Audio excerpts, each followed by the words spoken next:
पुढे चांगलं होईल महाराष्ट्राचं असं जेवढं आम्हाला वाटतं. बेस्टमधलं बेस्ट केलं तरी ते करायचा प्रयत्न. आम्हाला पक्षपेक्षा काही नको, पण तुम्ही कामं करणारी लोक म्हणजे अजित पवार दादा हे जे आहेत ते काम करणारे आहेत.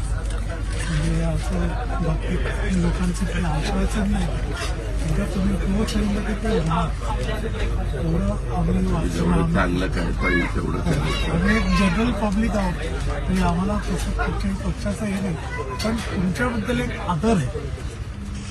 तुमच्याबद्दल एक फक्त thank you very much. Thank you sir and best of luck. काही असेल तर सांगायचं. माझा तो OSD त्याचा फोन नंबर घेऊ.